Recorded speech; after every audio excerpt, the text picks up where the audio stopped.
কি কারণে আপনার উপর চড়া হলো? কি কারণে চড়া হলো? আমি আমার এমএলএ সাহেবের সঙ্গে দেখা করতে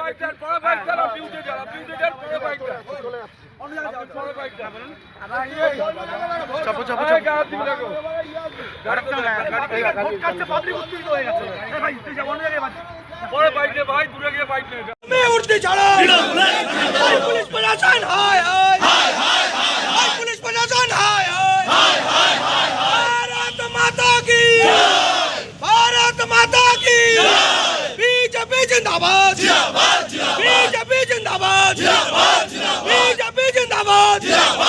पुलिस तुम्हें उड़ती छाड़ो, पुलिस तुम्हें उड़ती छाड़ो, पुलिस तुम्हें उड़ती छाड़ो, पुलिस प्रशासन, हाय हाय पुलिस प्रशासन, हाय हाय।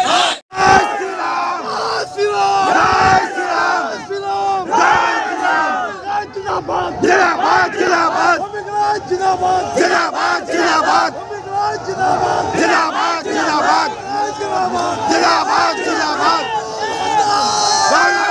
এমএলএ সাহেব অম্বিকা রায়, আমাদের যে কল্যাণী বিধানসভার বিধায়ক অ্যাডভোকেট অম্বিকা রায়, তার জন্য আমরা সেখানে গেছিলাম এমএলএ সাহেবের সাথে দেখা করার জন্য। কিন্তু যখন আমরা এসডিও অফিসের উপরে যাই এমএলএ সাহেবের সাথে দেখা করার জন্যে, তখন পঙ্কজ সিং ওখানে দাঁড়িয়ে থেকে সেখানে অকথ্য ভাষায় গালাগালি করে আমাকে, এবং তিনি নিজে আমাকে লাথি মারেন। পঙ্কজ সিং আপনারা সকলেই জানেন যে আমাদের যে পঞ্চায়েত রয়েছে সেই পঞ্চায়েতে তৃণমূল কংগ্রেসের তিনি প্রধান, তিনি সভাপতি, এবং সেই পঙ্কজ সিং নিজে একজন মহিলা আমার গায়ে আজকে লাথি মারে। আজকে মানে তৃণমূলের যে কালচার, যে তৃণমূলের যে প্রশাসন সারা পশ্চিমবঙ্গ জুড়ে যেভাবে মহিলাদের উপর নির্যাতন নিগৃহ হচ্ছে, আজ সেখান থেকে আমিও বাদ যাইনি, আজ আমাকেও নিগৃহীত হতে হয়েছে। আজকে সেখানে হাজারে হাজারে তৃণমূলের যারা রয়েছে, হুলিগানিজম যারা, গুন্ডা যারা, তারা সেখানে রয়েছে। অথচ আমি এবং আমার যে কল্যাণী শহর মণ্ডলের সভাপতি ডক্টর তাপস ব্যাপারী সেখানে গেছিলাম।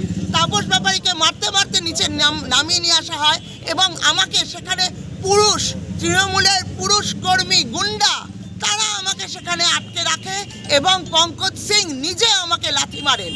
তো পুলিশকে আপনারা এখন কি আবেদন রাখছেন? বা পুলিশ সেখানে ছিল, একটাই আমাদের পুলিশের কাছে এটাই জিজ্ঞাস্য যে পুলিশ প্রশাসন সেখানে থাকা সত্ত্বে তৃণমূলের জমায়েত সেখানে কি করে হয়?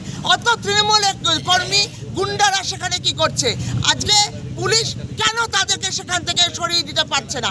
পুলিশ সরাচ্ছে না কারণ মমতা ব্যানার্জির প্রশাসন, মমতা ব্যানার্জি নিজে হচ্ছেন পুলিশ মন্ত্রী, এবং তিনি তার পুলিশদেরকে সেই ইনস্ট্রাকশনই দিয়ে রেখে দিয়েছেন যাতে যেখানে বিজেপি কর্মী থাকবে সেই বিজেপি কর্মীদের উপরে যাতে অত্যাচার হয়, সেই অত্যাচারকে তিনি প্রশ্রয় দিচ্ছেন। সেই পুলিশরা হতে তার থেকে বাদ যায়নি, এবং পুলিশদের সামনে আমাদের উপরে নিগৃহ করা হয়। আপনারা কি পুলিশে অভিযোগ করেছেন?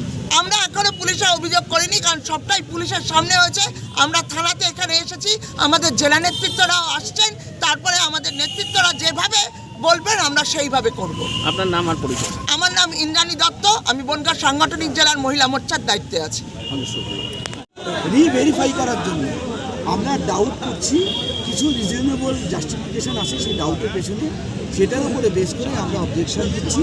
কিন্তু অবজেকশন দিচ্ছি এই কারণে এটা রিভেরিফাই, এটা এই নয় যে ডিলিট করে দেওয়া হয়, ভেরিফাই করবে, কমিশন দেখবে, যদি এ হয় ঠিক থাকে তাহলে তার নাম থাকবে, আর যদি না ঠিক থাকে নাম ডিলিট করা।